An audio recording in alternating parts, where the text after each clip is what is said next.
retour pour la fin de cette mission Apollo 17. Donc, je récapitule.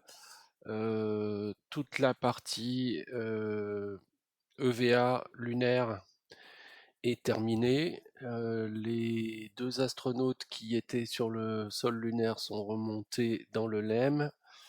On rejoint le CSM. Et le LEM a été largué puisqu'il est devenu inutile et il est allé s'écraser sur la Lune. Voilà où on en est à ce stade. Donc maintenant, les dernières étapes de la mission consistent à rentrer vers la Terre, à rentrer sur Terre. Donc procéder dans un premier temps à la Trans-Earth Injection, qui est l'équivalent de la Trans-Lunar Injection, mais cette fois-ci de la Lune vers la Terre et pas le contraire. Ensuite, faire les corrections à mi-course qui s'imposent. Alors, dans le plan de vol, il en est prévu 3. Et on verra si on les effectue ou pas. Et enfin, procéder à la rentrée atmosphérique, qui est donc complètement déterminée par l'opération de TEI et les corrections qui suivent. La rentrée atmosphérique consistant simplement à se laisser tomber vers la Terre, et en particulier en traversant l'atmosphère terrestre avec l'angle d'incidence adéquat. Donc, pour procéder à cette opération, ce qu'on va faire, c'est qu'on va se baser sur l'horaire historique d'arrivée sur Terre. Alors, dans un premier temps, on va passer à l'intérieur du vaisseau et on va activer le MFD Lunar Transfer, LTMFD. Et on va programmer une TEI. Donc TEI.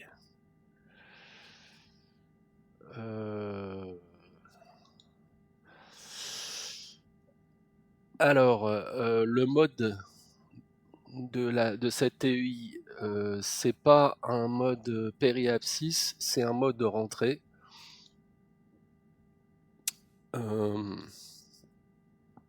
Donc la phase là, c'est bien la TEI.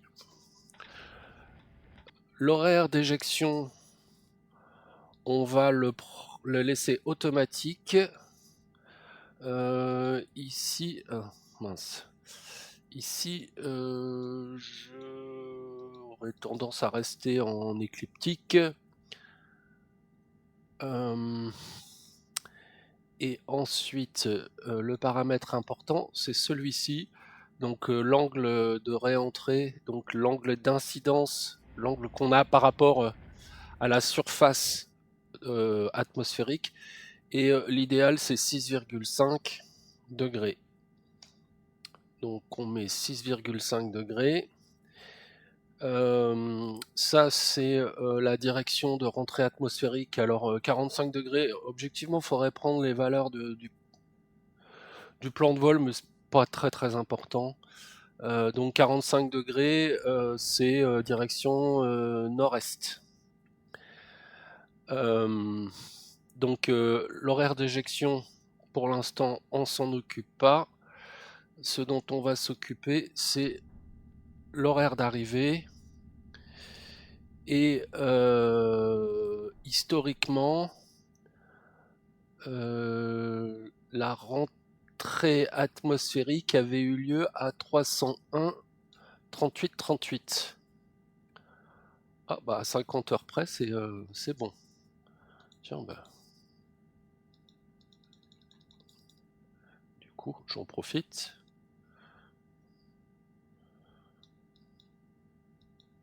Ah, qu'est-ce qu'il me veut? Bon alors, 301 2.38. 38, 2.38. Ah, il veut pas.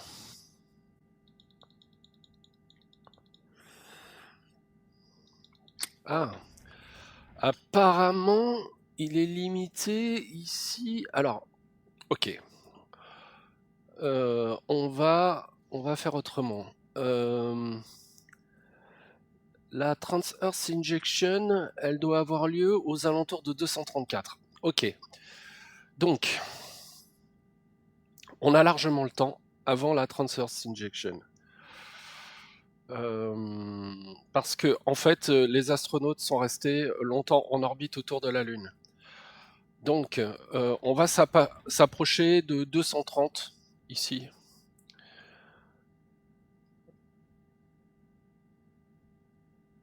Au niveau horaire, même on n'est pas obligé d'aller à 230, mais largement dépasser les 220.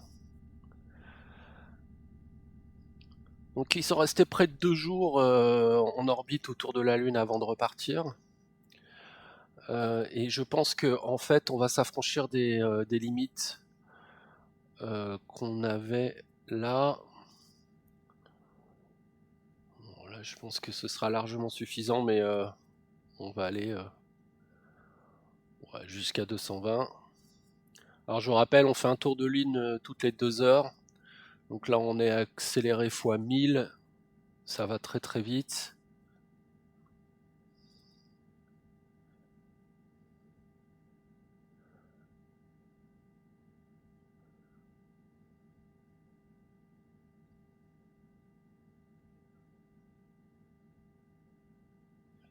Voilà. Donc on est un peu plus de 12 heures avant le départ. Et donc là, je pense que je vais pouvoir entrer mon 301 38 sans avoir des problèmes de limitation. Voilà. Ok, très bien. Donc, alors, je revérifie les paramètres. Réentrie, TEI. Le TIG, on le laisse en automatique. On reste en écliptique ici. Ici, par contre, je veux 6,5 degrés. Très bien. Le heading, j'ai pas de religion sur le sujet, donc je le laisse à 45 degrés. Ok. Et donc on demande un calcul. Voilà. Donc là, on nous dit départ à 211,56. Le départ historique avait été à, je l'ai dit tout à l'heure, 234.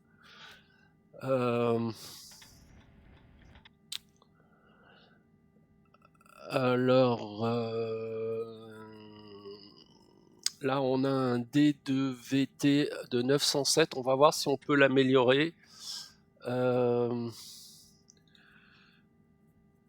Et donc, on va augmenter, par exemple, puisqu'il semblerait qu'il faille augmenter. Donc, le D2V, il faudrait le diminuer. D'ailleurs, j'ai pas regardé. Ça fait un burn time de 140 secondes. Oui, c'est correct. Mais essayons. Donc, on était à 207,90. C'est plus. Et alors, si on va à 234...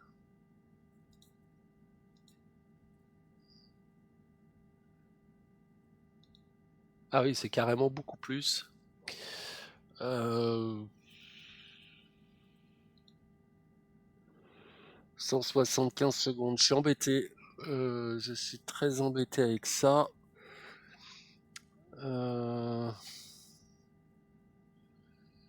Parce que là, ça fait un écart quand même phénoménal. Et alors, si on réduit... Alors, si on augmente ici, 11,67. Ça augmente encore. Ça augmente encore.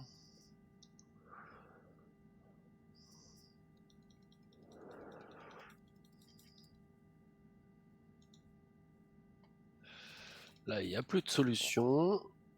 parce qu'on doit être dans une position qui ne permet pas le retour.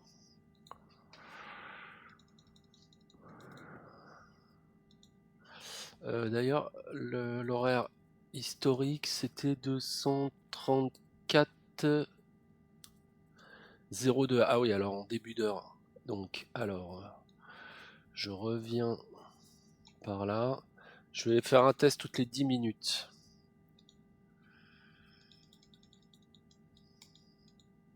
20.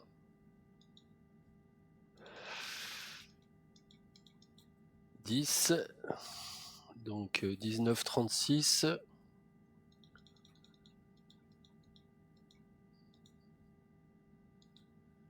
13,47.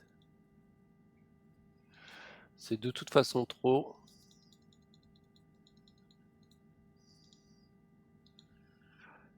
10,12. Ça c'est pas mal. Ça c'est pas mal.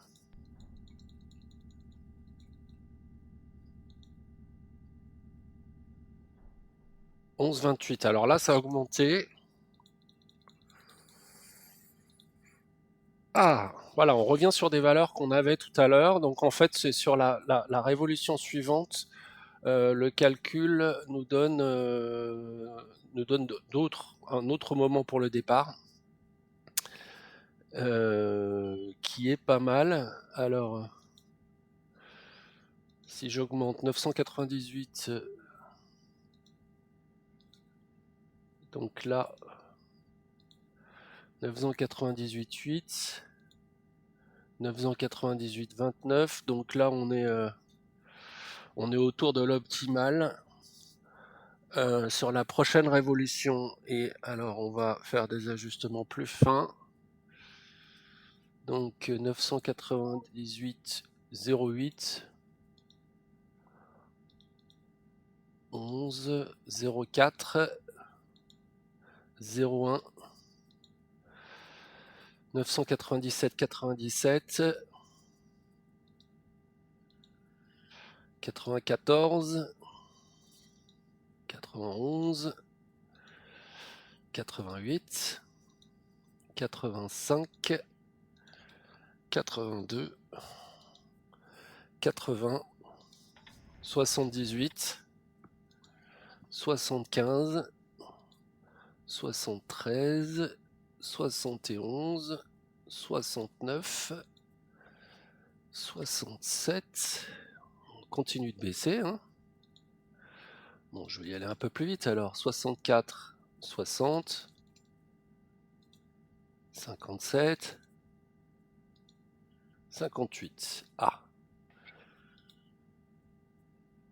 Eh bien voilà, on y est. Et ce qu'on peut peut-être faire, c'est regarder, ce serait malin, s'il y a une influence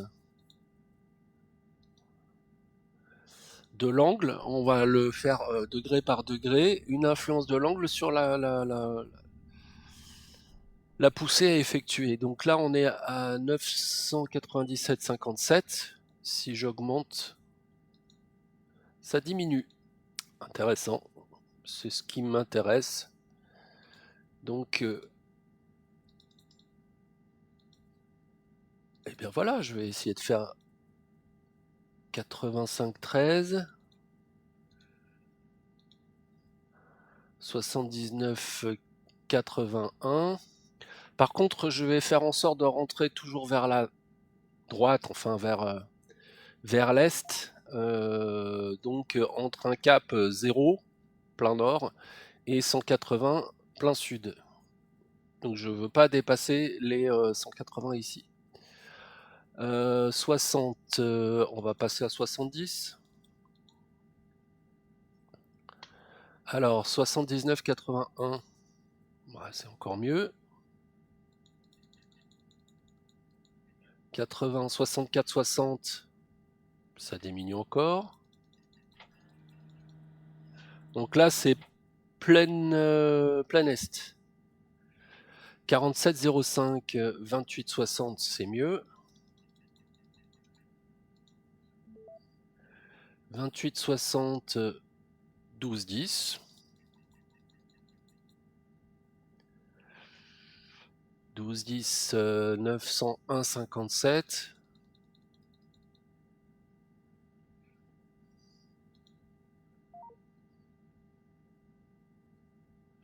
Alors, 901,08. Alors, ouais. Ouais, donc là, c'est en train de regrimper. Donc, 922. 899, 98, 86. Ah bah voilà, je pense que... Ouais. Voilà, on a la meilleure... Enfin, la poussée optimale. Donc 115 degrés, ça va nous envoyer légèrement vers le sud. Et donc le burn time est descendu en dessous de 140 secondes, c'est parfait. Bah, j'adore ces paramètres. Et donc on est à 83 000 secondes du burn, donc on va avancer.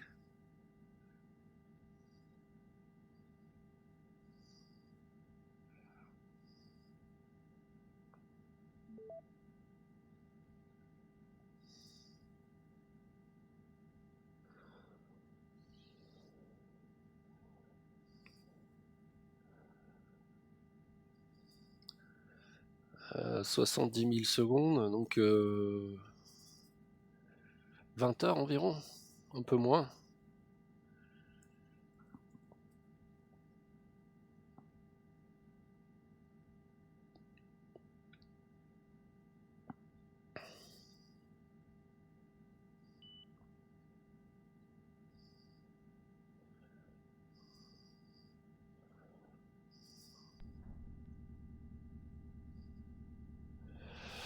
On a pas loin de 10 heures. Voilà, 10 heures. Environ.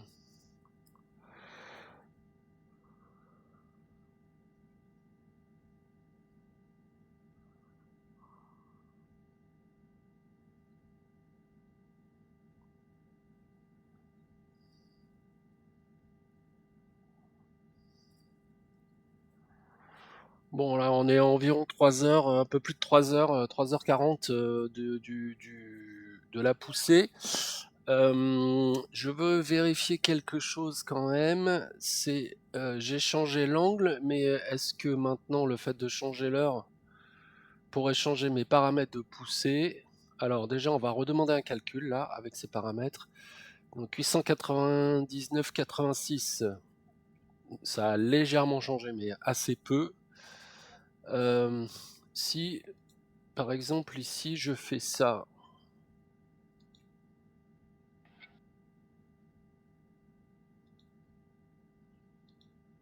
ah oui, ça améliore nettement le résultat. 98,81. Ah, alors. Ah non, non, non, non, pardon, pardon. Si, ça l'a amélioré. Oui, alors bon, donc du coup, on est vraiment sur de l'optimisation à la minute. Est-ce vraiment indispensable de le faire? On peut, on a le temps. Donc 98,81. Là, ça a augmenté. 98,80. 78. 76. 75. 74. 72. 71. 70. 69. 68.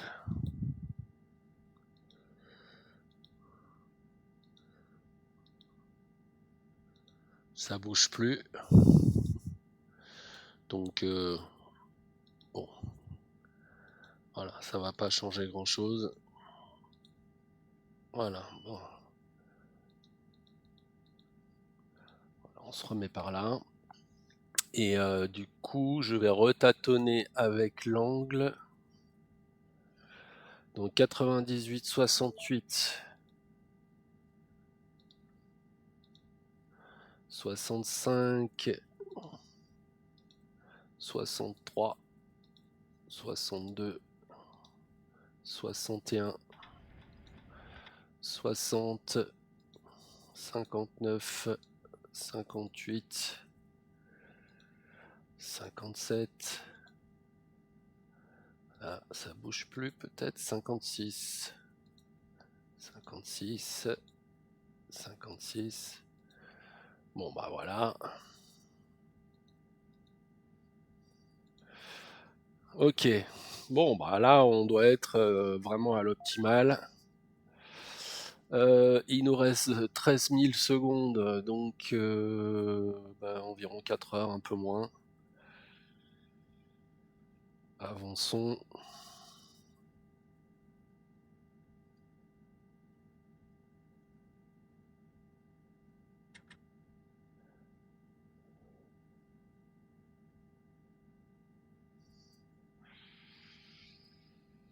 Voilà, pousser dans environ 1 heure. On refait un calcul. Ok, on reste dans les mêmes paramètres. Activons l'auto-burn. C'est pas la peine de chercher à faire mieux. Et on avance vers le burn de la TEI.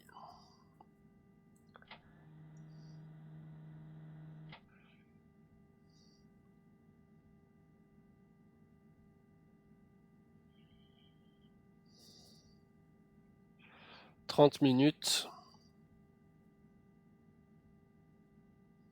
America, Houston. I think this is what you want to hear. Your go for TEI. Donc on est go pour la TEI. 233,48.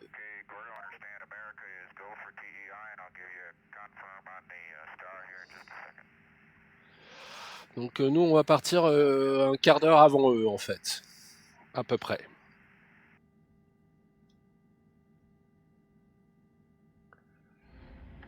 Donc on va s'approcher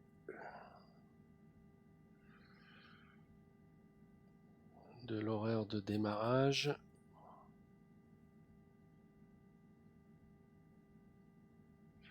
Voilà, on est à un peu plus de 3 minutes. On va se mettre à l'extérieur. Ah, c'est dommage. On est en pleine nuit. Donc on est là. Et on va sortir de la nuit dans pas très longtemps, mais bon, pas pour l'instant.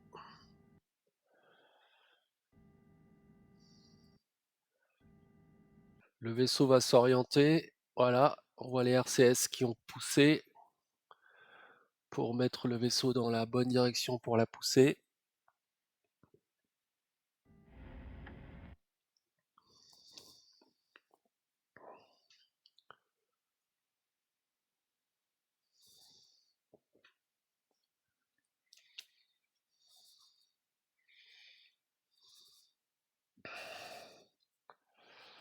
Donc là, c'est une poussée d'accélération. Ça signifie qu'on se dirige dans cette direction-là.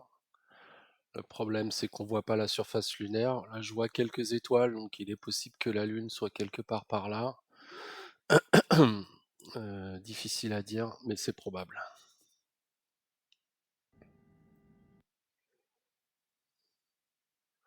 On pourrait le vérifier en dézoomant énormément, mais bon, je vais pas faire ça. Pousser dans 2 minutes.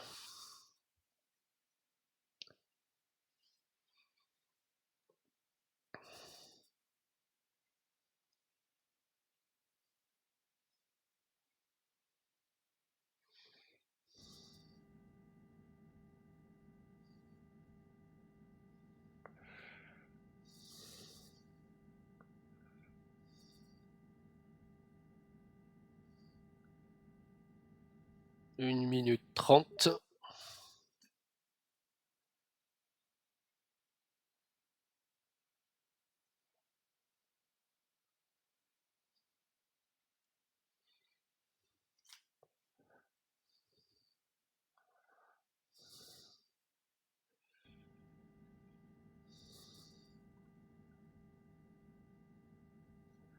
Donc là, on a un compte à rebours ici.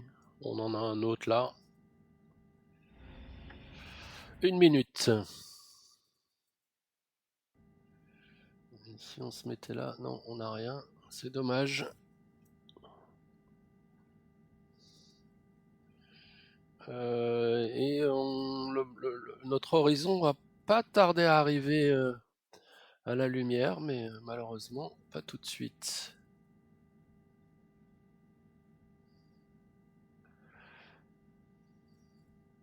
30 secondes.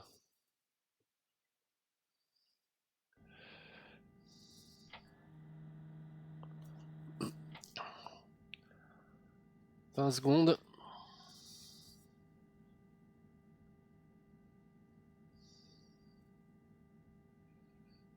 10.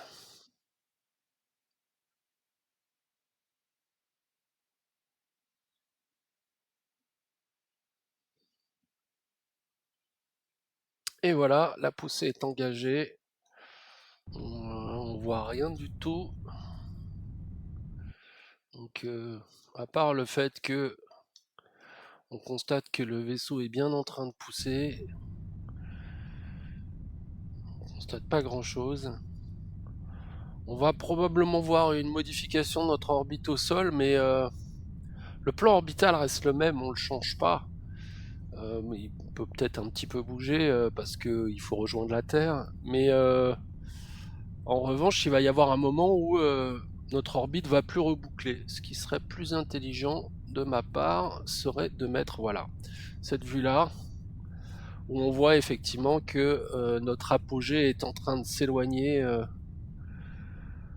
Donc là, on a une apogée de 2700 km, presque 3000 km, et on va avoir une vitesse de libération par rapport à la gravité lunaire.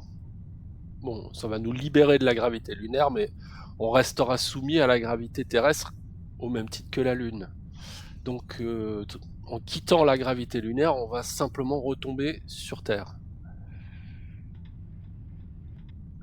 Et évidemment, tout l'enjeu de ces calculs, c'était d'avoir la bonne trajectoire.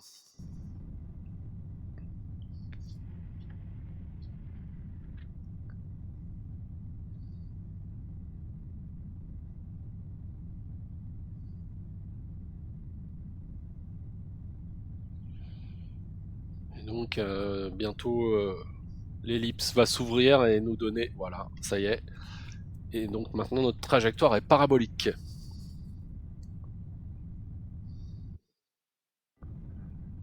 Donc elle s'éloigne sans fin de la Lune.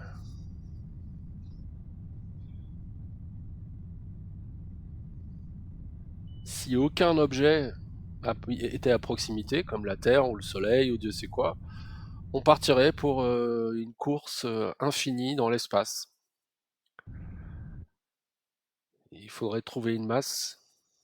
Voilà, la poussée est terminée. Il faudrait trouver une masse qui soit capable de nous recapter. Bien. Et donc, alors, si on regarde la carte, on va bientôt retrouver la lumière. Pas tout de suite. Donc là, voilà, on voit que notre orbite, on va aller jusque là et puis après, on quitte l'orbite lunaire, en fait. À ce point-là, le, comment dire, le système est plus capable de dessiner une orbite qui tienne la route, puisque de toute façon, on va pas être en orbite. On va s'éloigner sans fin. Donc ce qui est intéressant maintenant, c'est de se rapprocher du terminateur, la frontière entre la lumière et la nuit, le jour et la nuit à la surface de la Lune. Alors, est-ce que j'ai bien... Oui, alors, le problème, c'est que je sais pas du tout où est la Lune.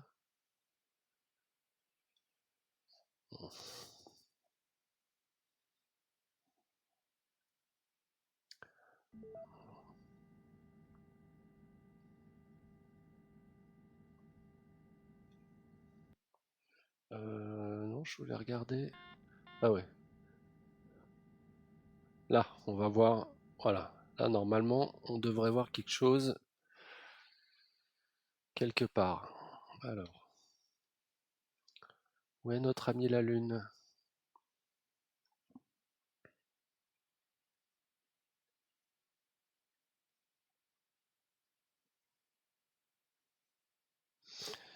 C'est déroutant de se trouver comme ça et de pas savoir comment s'orienter.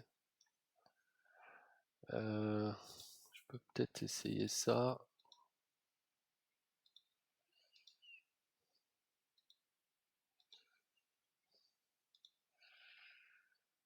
Bon. Ah, alors en plus on est en train de tourner. On va arrêter cette rotation résiduelle. Moi, pour moi, la Lune devrait être à droite, mais ah, voilà. Ça y est, on la voit. Donc on a pivoté visiblement.